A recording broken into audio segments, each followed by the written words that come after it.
everyone to Heart Snuggles. We are so happy you're here today. And I brought one of my favorite humans who is my chiro slash healer slash just incredible woman. So please just give yourself a little intro. Hi there, I'm Dr. Ann Jenkins, and as Lexi has so affectionately called me her chiro, I am her chiropractor, and I practice in North County, San Diego at Wellbeing for Life in Carlsbad, and I've been here for almost 20 years. Whoa, I didn't realize that. Makes sense. But yeah, I was counting this morning. I'm like, wow, it has been almost 20 years in here. So cool. And I always like to start off with this question. What was the last random act of kindness someone did for you? Wow. Okay. We have to go random act of kindness. Yeah. Not just an act of kindness. It needed to be random. Well, I did have someone allow me to cross the street before they did recently. Cute. So that was a chivalrous and sweet gesture. That's so sweet. I love that. Thanks for that. And yeah, so let's talk about network chiro and what that means to you, or like what if someone doesn't know what network is. Yeah, absolutely. Okay. So before we go into that, I want to just give you just a very brief introduction to the nervous system, because the nervous system is a system that's our brain, our spinal cord, and then all the nerves that go out to every single cell, tissue, and organ in our body. And every single cell has about 9 different innervations. So we are a completely connected web of life. It's very, very cool. There's not really so much as a disconnect between mind and body. We look at this as like the body-mind. Okay. Now your brain is in your skull. And the cord that goes from the brain out to every other part of your body is the spinal cord, and that's in your spine. And the spine is so important because it's what is protecting the back of your mind. Okay, so you can look, the spine is the back of your mind. And our spinal system is designed to create stability and also allow for flexibility so that we can move and adapt to all that happens. And in life, when we have stresses, and there are so many stresses that we could potentially have in life, we can have physical stresses, mechanical stresses, we can have emotional stresses, mental stresses, chemical stresses, and you name it. But our nervous system is always doing its best to adapt to all these stresses. Now, if it cannot, or does not have the ability in any given moment to do that, it will lock into what we would call a stress pattern, or a fight or flight pattern, or a defense physiology pattern. Okay. And in chiropractic overall, we call those subluxation patterns, misalignments of the spine. And in network, we still look at that. We still look at that can happen. Okay. Now, we can see that when our body's in defense, that it's very, very different than when our body's in growth. Do you notice that? Like if you, oh yeah. Like, right. Like there's a big difference between being in defense or feeling stressed or anxious, or if we're feeling in a place of ease and growth. And biologically, our systems, our bodies are either going to be primarily in one of those activities, either defending itself or in growth. And we look at 5 main tension patterns in network spinal. Okay, so these tension patterns will have a structural anchor, and also will have perceptive meanings or elements. So one of those patterns will make us focus on the past. Ever focus on the past in a way that, and you're thinking of either our wounding of the past, or what didn't work, or how we were trying to negotiate life, but based on what we learned in the past. Okay. There's also a pattern where we feel a lack of trust, either in relationships or in time, or the timing of things, or our ability to get things done in time. Okay. There's a third pattern where we have a sense of ourself that's really small, and that's like our identity, where we're kind of overwhelmed with life and trying to figure out where we fit in, instead of just feeling authentic of whoever it is that we really are. Okay. And another pattern is feeling like a control freak, or feeling like we're overthinking things and we have to control everything, and not just living in the spontaneity or the passion of the moment in life. And we could also be in a pattern where we feel lack or loss. And that's really intense when we feel that, instead of experiencing a sense of prosperity and abundance of life. Okay, so these are the main tension patterns that we look at. Now, in network spinal, what we want to do is develop waves. So this is kind of far out, or it might sound far out, but we develop two unique waves that go through the spine. And the first wave is a breath wave. It's just feels wonderful generally. It's like a great breath that moves from the bottom of the spine to the top. This wave helps to promote awareness and stability in a healthy way. It lets us know we're safe, we're okay. And then there's another wave called the somatopsychic wave, which is kind of like a movement and energy wave. It's unique to every individual. It's like your signature healing wave. And when that goes through, it destabilizes anything that's not you, any of those defense patterns that we were just talking about. It kind of suspends those so that what can emerge on the other side of that is a more authentic version of you, a higher order, a higher organization version of you, and one where your nervous system, which is again the operating system through which you experience life. Oh, did I say that at the beginning? I think I might have missed that part. That's why the nervous system is so important. The nervous system is like our operating system. Yes. And it's how we experience everything that happens to us. So when we are able to experience these waves, we can have an upgrade to our operating system, just like you would do when you upgrade your phone. Okay. But this operating system is super important to upgrade because we want to have more wholeness. We want to have more coherent experience of life, more energy and more energy efficiency, and basically create an alignment that's more optimal so that you can have optimal well-being. Yes, to that. We could all definitely use more of that. And it's so fascinating. Like I've been learning so much more about the nervous system. It just plays such a big impact on all parts of your life. Like even when you're not realizing it, like the nervous system is there at the bottom of it all. Absolutely. Yes, it really is how we experience everything. And another question I think you had was a difference between what I do with network spinal and what more conventional chiropractic will do, because ideally we're everybody's looking at how do we optimize the spine and the nervous system. One thing that distinguishes us are those waves that I just talked about. I mean, that generally doesn't happen with other forms of chiropractic, but also it's very gentle. So it's really appealing to a lot of people because the way that I get to work with the spine and nervous system, I'm cueing the nervous system to realign and to have these waves so that the body can adjust its own subluxations, or those misalignments in the spine, that the body is learning to self-regulate those to be able to go through a learning process so that you can adjust your own spine ideally more and more of the time through these waves. So that's another big one. It's really nice too for as a really sensitive person, it's nice too to have that gentle touch, and it's so calming. Like you just barely touch, but it feels so good. And I used to have big adjustments, and sometimes I get scared before my adjustments. I'm like, what are you gonna do?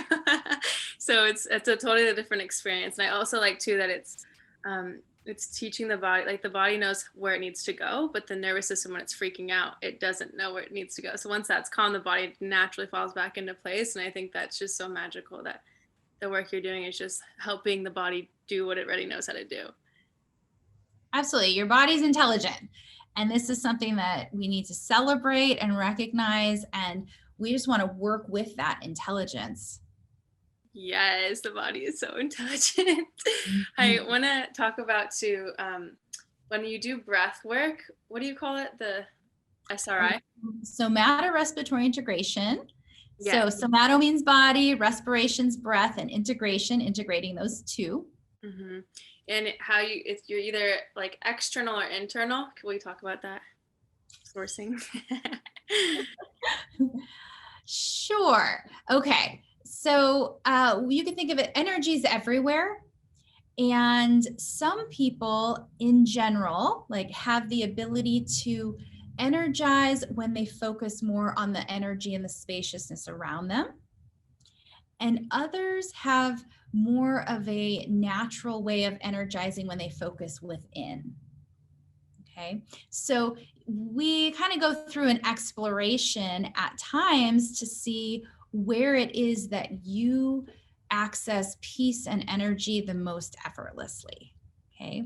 And, if life's going great, we're usually doing it in the natural way that's, right on. And when we have challenges, we're often kind of repetitively focusing in a way where it's just not our gift.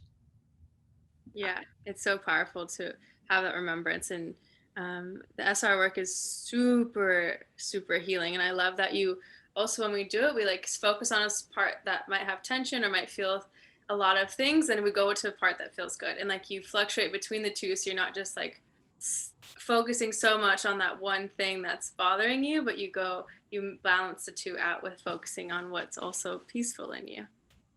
Yeah, that's so, thank you. I'm so glad that is really what has stood out to you, because that is so important.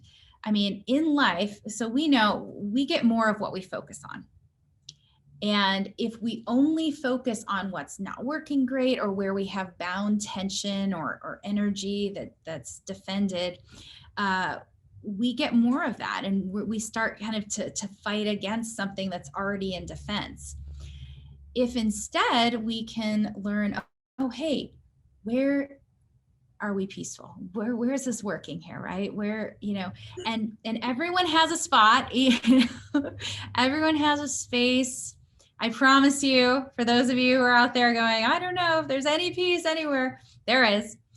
And if we can discover that about ourselves in a meaningful way, we can know then, okay, wow, I can always focus in this way and amplify peace. Okay. Doing that gives us the resources that we need to be with the places that are more difficult to be with. And those places that need safety, really, and need to be honored and listened to. I so often don't want to listen to those places in my body. And I know a lot of people don't as well, but it's super interesting how, yeah, we avoid those parts of ourselves that just want to be held, and those parts that need our attention even more. Absolutely. Yes. It's so kind of almost feels instinctual to push away from the pain. It doesn't feel good. And yet pain, or those areas are sending us a message, and there's a constructive message. And if we can learn to pay attention in a new way and develop a new type of relationship with our body that's based on more of a sense of honoring, respect, giving our bodies the chance to voice what their experience is. I mean, this is kind of the idea of a podcast, right? Is giving an opportunity to voice experiences, so that new awarenesses can be made, so that people can learn, grow, open up even more. And so if we can do that with our own bodies, then just imagine the power of that. Yes, I love that. It's so true. It's the exact correlation. And will you talk to us about how our body stores some emotions? Sure. So let's think of this way. Our body stores energy, okay? And around any type of energy, there's an informational field. And we don't have nearly the time, I just looked at the time, to really delve into quantum physics right now, and everything that might be required to really, really have a really juicy conversation about this. But for now, let's just say there's an informational field, and it's around the energy and the matter through the body, and that information's in the field. Okay. And when our bodies hold something that's bound and that's defended, it's holding the energy. And oftentimes there's an emotional association with that information. Okay. And our bodies, so I want to say this, in that it's not really necessarily the emotion itself necessarily that's being stored, but we do have a pattern of energy that's being held. And there could very well be an emotional relationship with that. Okay. Now, emotion exists over every single cell of our body. So if we look at the whole body, every single cell of our body is part of what we call in network the emotional subsystem. There is a system that we use to feel and experience and adapt to life. So let me ask you this. Tell me a little more about your curiosity of the question of why it's exciting to talk about the emotion and how we can have experiences through the body. Because I personally believe that everything starts on an emotional level, and then when we don't address that, it develops into smaller symptoms, and it develops into bigger, quote, I don't want to say problems, but distresses in the body.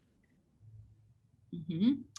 Yes. And so with that, we could see how vital it is to be able to express and to be able to allow any sense of the emotion that is bound in the body to be able to be liberated.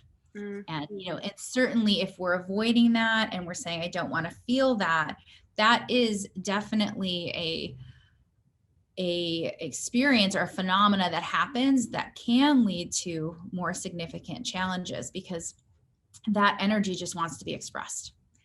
We can save ourselves so much hassle, so many challenges if we could really express what we are experiencing in the moment. Yep. Yeah. It's definitely a practice that I've been integrating more, and I'm noticing that it's so tricky, the points of avoidance and like numbness and distraction that come up as soon as I start feeling something that is uncomfortable, and how quickly I reach out to any of those tactics. So it's definitely a practice of retraining how I handle it. Absolutely. It's a lifelong practice for me as well. It's about being able to be with what is, right? So we're really, it's a practice of being with itness, and it's more difficult when the experience is uncomfortable, right? So a lot of when we're really getting real with ourselves and in life, and choosing to grow and choosing the path of being honest and living a real and honest life, then, one of those skill sets is definitely, how can I better be with what's uncomfortable? And I feel like that's one of the things that that's really valuable about what I do, in terms of like, okay, let's find peace. Let's work with the body where it has resources. Let's get energized, and then go ahead and allow ourselves the space and the time to acknowledge what we need to be with what's happening, and to be with it in a new way. So the energy liberates, and we can get the wisdom out of whatever experiences we've had. Oh yeah. I love the liberation part, because I do feel like that every time I leave. I'm like, woo, I'm so free. So really quickly too, I would love to touch on the seasons of network. Yeah.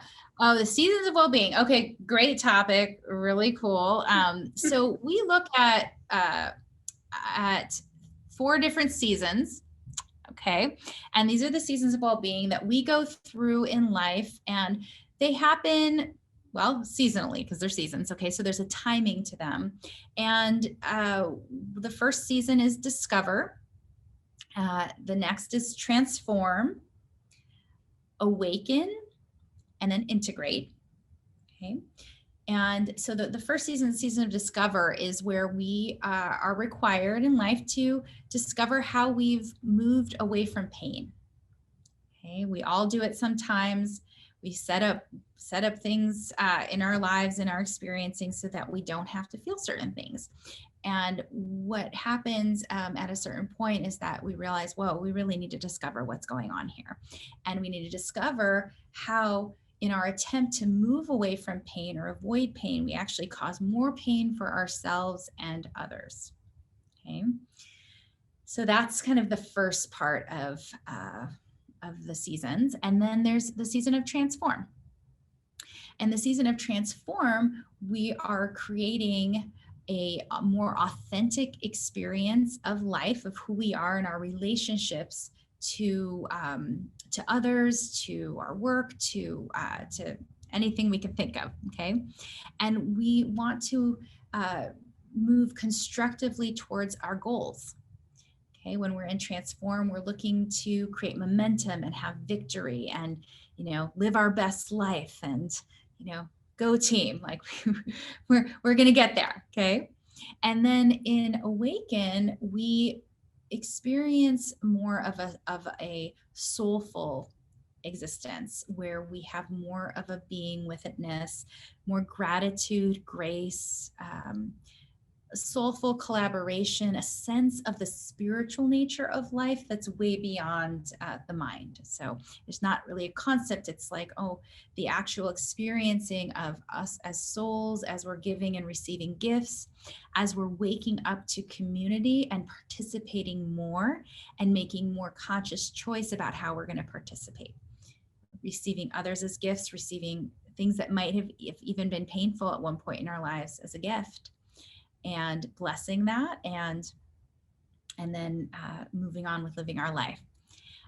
The season of integrate is where we consciously blend two of those seasons together, two or more of the seasons, but we, at times we might need to see how we've moved away from pain, but we need to do it with so much gratitude, okay, or a lot of compassion, and we need the wisdom of that season of awaken to light up any of those parts that have been disassociated or disconnected in the season of discover.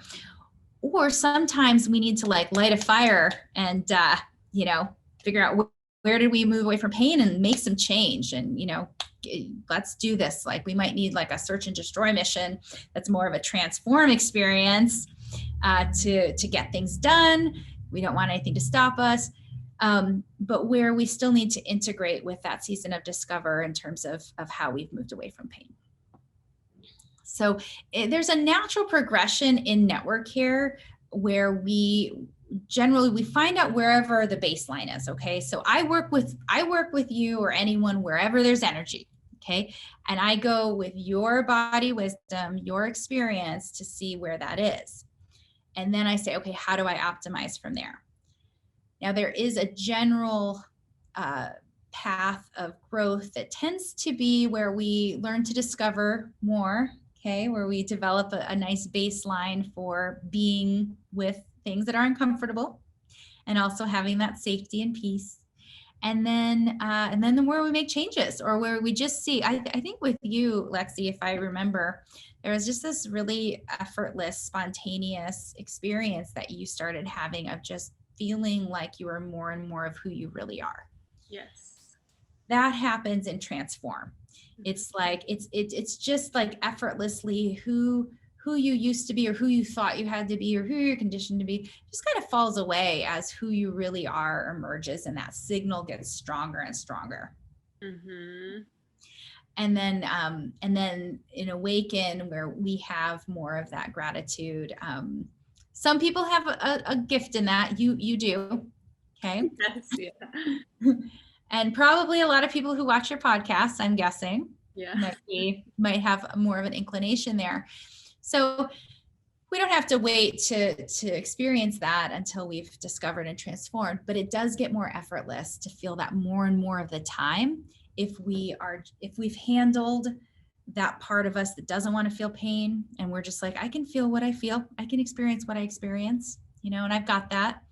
And then also if we just feel more effortless in who we are and feel that evolution, then it just is it's more effortless more and more of the time to be in that more soulful space. Yes, and I always like you one of the last few times we were there, you're like, yeah, you're just welcoming all of life right now. And I was like, you're right. I was like, I'm doing it. Like, it doesn't need to be good or bad. Like, I'm just welcoming it all. And it feels so good to be in that state of just like, I'm allowing what is and not resisting what is. Absolutely. That's so awesome and beautiful. Thank you for reminding me of that. That was like so awesome for anyone to really be experiencing that. I mean, that's beautiful. We can welcome all of life. We can be with it. We can have the confidence in our ability to be with that. And also our ability to ask for help. Like, we don't have to do it alone. I think that's a big thing for me, I know, but I think for many people to realize we've got each other, all of us, like we're here together to remind each other of our gifts, of our greatness. And so it makes it more fun. Yeah. And I mean, I was a serial, like, independent person where I didn't ask anyone for help. And I tried to do everything on my own. And I really fought that for so long. And then I was like, finally, like, okay, let me just try this. And now I see community as like a top value of mine. And it is just so great. Like, it is a lot of internal work, but you can do it amongst other people and have that extra support as you're doing it, because it's really challenging to really heal yourself. And so it's not meant to be done alone, even though it is internal. Yeah, it doesn't have to be a burden. And we're never really alone. It's definitely our responsibility. And, I love the spirit of that, and just imagining you just being so real and so earnest in your process, right, of moving forward in life. And then recognizing that everyone else is doing the same thing. We're all healing together. And it's a collaboration. It really is. It can be a soulful collaboration where we light each other up, where we remind each other of where we have peace, where we have energy, not just where we get triggered. We all know that one. We can always count on each other to bring up those little triggers, and there's a place to bring some light to. But also in joy and in fun and humor. We definitely can look to each other for that as well. Yes, that's so important to remind yourself of that. I feel a lot of people are really disconnected from pleasure and joy and forget why they're even living. It's like there's also, life doesn't have to be lived in suffering. And I as well used, like, my home base used to be suffering. And so shifting out of that is super important. Hallelujah. Yes, indeed. Well, thank you so much for being on here and share how people can work with you and where to find you. Well, thank you so much for having me. It's such an honor to be here. And you're such a light, Lexi. I just think the world of you. You're just awesome. So thank you. And people can reach me at Wellbeing for Life in Carlsbad, or I have a website, chiropracticcarlsbad.com. And my phone number, 760-692-0252. And if you call, we can have a conversation, see if it might be a really great fit to work together. And if so, then we can do an evaluation and go from there. Yes, I highly, highly, highly, highly recommend. And I also want to state, like, you don't have to be in like immense pain to start this work. Like, I find network as a great preventative care and just like maintenance. And I mean, we're constantly, like you said at the beginning, like stresses are coming into our life inevitably all the time. So it's a beautiful place to start, even if you're not in like deep pain physically. Absolutely. Thank you for saying that. And yes, because what we want to really do as we're liberating that energy is moving towards more. And a lot of places you could go, they try to help you to feel less pain or less tension. Here we want to help you experience more, like what really is that best life that you're moving towards. And there is so much more for all of us. There's so much more than what we've lived, and we can move towards that more. And there's something else that I feel coming in just this moment. And as I'm being with that sense of that more, oh, well, let's find out together. I mean, it's just so joyful to, to really establish what's next, because sometimes in healing, we're working with what has happened. And other times we're building the resourcefulness for what's next. And there's a lot of people who are really getting ready for what's next in a really, really good and powerful way. And so developing new resourcefulness and a more coherent nervous system and your operating system being optimized can really make all the difference. It's so impactful. Yeah, it's like having that resource, getting ready in case, not in case, like it's inevitable that something's going to happen. So if you're prepared for it, then the impact is way less intense. And I think society really needs to shift into this kind of care where we're preparing for what's coming instead of waiting for the disaster and then like freaking out. It's like we can be resource. We can absolutely be resourced, and we can be resourced for our creative projects too, not just the things that are more challenging, which is really good to be prepared for, but also like we can open up creativity and productivity for whatever is next in life. Mm-hmm. Okay, well, thank you so much. Thank you, Lexi. So appreciate you.